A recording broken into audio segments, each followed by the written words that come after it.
Hello दोस्तों, मैं सचिन कुमार आप सभी प्यारे दोस्तों का हार्दिक स्वागत करता हूं आपके अपने YouTube चैनल सक्सेस इंग्लिश पर।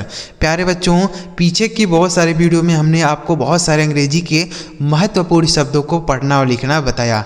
आज की इस वीडियो में कुछ ऐसे ही शब्द आपके लिए लेकर आया हूं जो बहुत ही इम्पोर्टेंट हैं अंग्रेजी बोलने के लिए, पढ़ने के लिए और अंग्रेजी समझने के लिए, बहुत ही इम्पोर्टेंट है। तो इस वीडियो को आप पूरा शुरू से लेकर लास्ट तक देखिए। सारे शब्द आपको इस वीडियो में याद कराऊंगा, बस आप वीडियो लास्ट तक देखिए। अगर आपको ये वीडियो अच्छा लगे लाइक करिएगा। इस चैनल पर पहली बार आए सब्सक्राइब नहीं किए हैं तो चैनल को ज़रूर सब्सक्राइब कर लीजिएगा, ठीक है। देखिए यहाँ पे लिखा है अंग्रेज़ी बोलना है, तो ये शब्द आप ज़रूर सीखें, आपको ये ज़रूर सीखना चाहिए बच्चों। देखिएगा सबसे पहला शब्द लिखा BUT, तो इसे पढ़ा जाता है बच्चों बट। बिल्कुल भी ज़्यादा जल्दीबाजी हम नहीं करेंगे, बस ध्यान से आप देखिए, बिल्कुल आराम से आपको बताऊंगा। बट का अर्थ क्या होता है? लेकिन होता है। बट मतलब लेकिन होता है। जैसे ही came but I did not go, वह आया लेकिन मैं नहीं गया, ठीक है। ही केम यानी वह आया, बट आई डिड नॉट गो, लेकिन मैं नहीं गया, समझ गए। तो बट का मीनिंग क्या होता है? लेकिन होता है। वह खाया लेकिन मैं नहीं खाया, ठीक है। वह गया लेकिन मैं नहीं गया, समझ गए। तो इस तरीके से आप बट का यूज़ करेंगे। बट मतलब लेकिन होता है। YET इसे पढ़ा जाता है एट। YET एट मतलब होता है अभी तक। क्या होता है? अभी तक, ठीक है।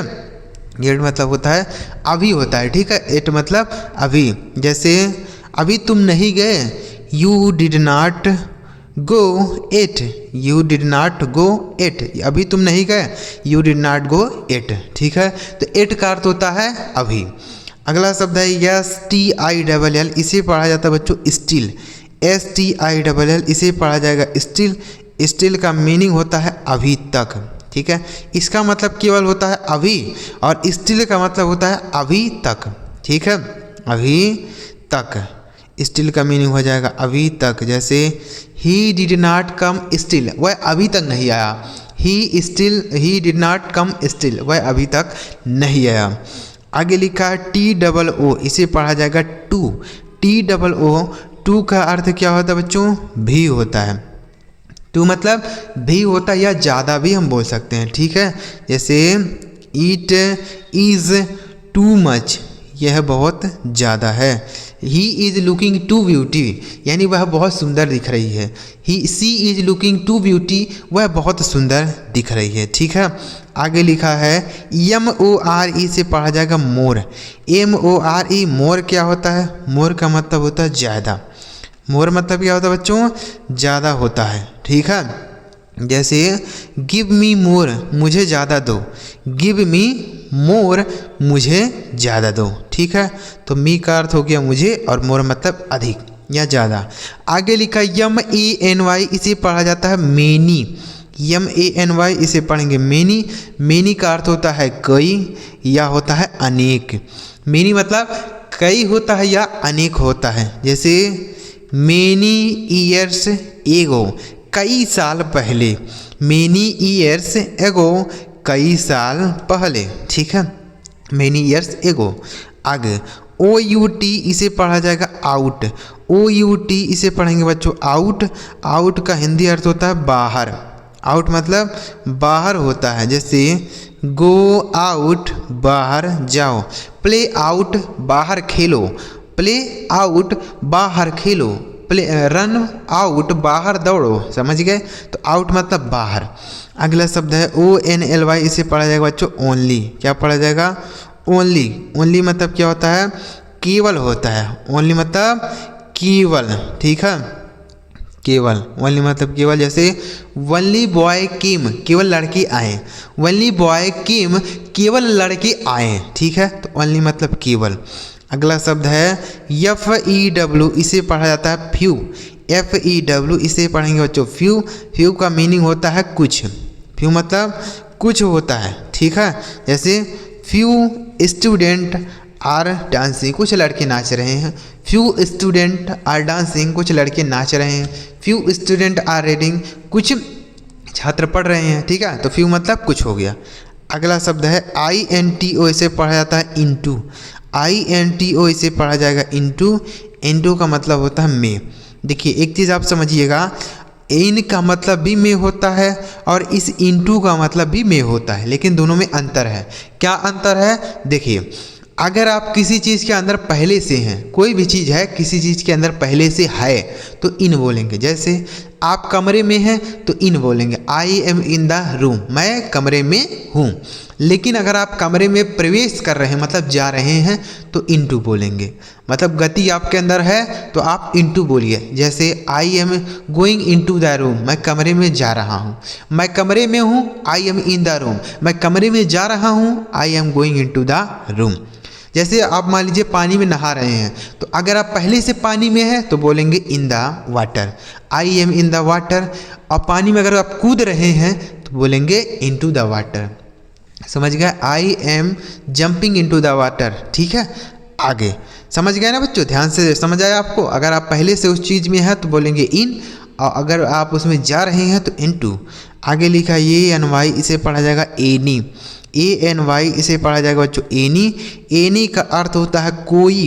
एनी मतलब कोई होता है। ठीक है, एनी, एनी मतलब हो गया कोई। जैसे any boy does not come, कोई लड़का नहीं आता है। Any boy does not come, कोई लड़का नहीं आता है। ठीक है, अगला शब्द है SOME, इसे पढ़ा जाएगा सम। SOME से पढ़ा जाएगा सम। सम का अर्थ होता है कुछ। सम मतलब कुछ होता है। जैसे give me some to eat, कि मुझे कुछ खाने के लिए दो। Give me some to eat, मुझे कुछ खाने के लिए दो। ठीक है, आगे अगला शब्द है SINCE, से पढ़ा जाएगा बच्चों सीन्स। SINCE से पढ़ा जाएगा सीन्स। सीन्स का अर्थ होता है से। सीन्स मतलब से होता है। जैसे he has been reading, he has been reading, वह पढ़ रहा है सिंस 2 o'clock, वह 2 बजे से पढ़ रहा है। He has been reading since 2 o'clock, वह 2 बजे से पढ़ रहा है। इसका प्रयोग बच्चों निश्चित समय के लिए होता है। निश्चित समय, जैसे 2 बजे, 3 बजे, 4 बजे, यह निश्चित समय है। और 2 घंटा, 3 घंटा, 4 घंटा यह निश्चित नहीं है, तो इसके लिए हम फॉर बोलते हैं। लेकिन हम सिंस की बात किए हैं तो क्या हो जाएगा? निश्चित समय के लिए। ठीक, आगे लिखा है MUCH, इसे पढ़ा जाएगा मच। MUCH इसे पढ़ा जाएगा बच्चों मच। मच का अर्थ क्या होता है? ज़्यादा। मच मतलब ज़्यादा या अधिक बोल सकते हैं। ठीक है, जैसे मच वाटर, ज़्यादा पानी। मच वाटर, ज़्यादा पानी। ठीक है, तो मच मतलब क्या हो गया? ज़्यादा। अगला शब्द है EVER, इसे पढ़ा जाएगा एवर। EVER इसे पढ़ेंगे एवर। एवर का हिंदी अर्थ होता है कभी। एवर मतलब कभी। देखिए NEVER रहता है तो इसका अर्थ होता है कभी नहीं। नेवर मतलब कभी नहीं, लेकिन यहाँ लिखा है एवर, मतलब यहाँ पे यन नहीं है, तो क्या हो जाएगा इसका मीनिंग? एवर मतलब कभी। जैसे क्या तुमने कभी ताजमहल देखा है?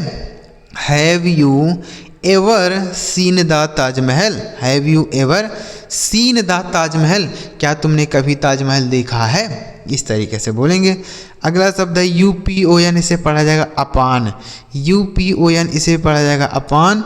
अपान का अर्थ होता है पर या होता है ऊपर। पर या ऊपर। देखिए पर का कैसे मीनिंग होगा? जैसे मान लीजिए अपने मोबाइल जो है टेबल पर रखा है तो वहाँ हम अपान नहीं बोल सकते, तब क्या बोलेंगे? वहाँ ऑन बोलेंगे। ठीक है, जैसे the mobile is on the table, यानी मोबाइल मेज पर है।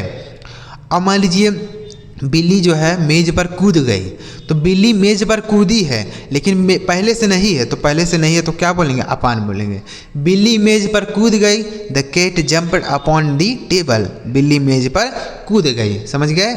अब बिल्ली पहले से मेज पर है तो ऑन बोलेंगे। समझ गए? ऑन मतलब पर होता है, पहले से होना चाहिए, और अपान मतलब उसके अंदर गति होनी चाहिए।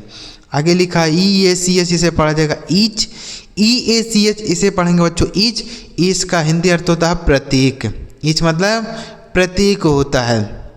ठीक है, ईच, ईच मतलब प्रतीक। जैसे ईच स्टूडेंट यानी प्रत्येक लड़का, ईच स्टूडेंट प्रत्येक लड़का। समझ गए। तो ईच मतलब प्रत्येक होता है, इसे भी याद कर लीजिए। तो बच्चों आपको सारे शब्द समझ आए कि नहीं है? अगर आपको कोई शब्द ना समझ आए हो तो आप उनको एक बार फिर से वीडियो देखिएगा, सारे शब्द आपको समझ आ जाएंगे। एक बार रिवन को रिवाइज करा देते हैं, फिर वीडियो समाप्त करेंगे। BUT बट मतलब लेकिन, YET एट मतलब अभी, STI स्टिल मतलब अभी तक, TO2 मतलब ज़्यादा, MORE मोर मतलब अधिक, MANY मेनी मतलब कई या अनेक, OUT आउट मतलब बाहर, ONLY ओनली मतलब केवल, FEW फ्यू मतलब कुछ, INTO इनटू मतलब में, ANY एनी मतलब कई, एनी मतलब कोई हो गया, ठीक है।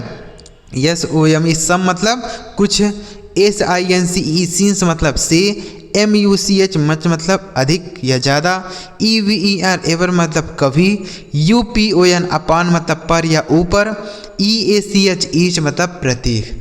तो उम्मीद कर रहा हूँ बच्चों सारे शब्द आप समझ गए होंगे। छोटी सी वीडियो थी जिसमें हमने आपको कुछ शब्द समझाने का प्रयास किया। बच्चों छोटी छोटी वीडियो बनाते हैं इसलिए ताकि आपका ज़्यादा समय भी ना लगे और आप धीरे धीरे अंग्रेजी सीख पाएँ। अगर आपको शब्द समझ आए हों तो वीडियो लाइक करके चैनल एक बार सब्सक्राइब कर लीजिएगा और एक बार कमेंट में बताइएगा कि आपको यह वीडियो कैसा लगा। कमेंट कर दीजिएगा, मैं आपके कमेंट का वेट करूंगा और इसका रिप्लाई ज़रूर आपको करूंगा, ठीक है। तो कमेंट करिए। चलिए मिलते हैं प्यारे बच्चों अगली वीडियो में किसी नए टॉपिक के साथ। वीडियो देखने के लिए आपका बहुत बहुत धन्यवाद।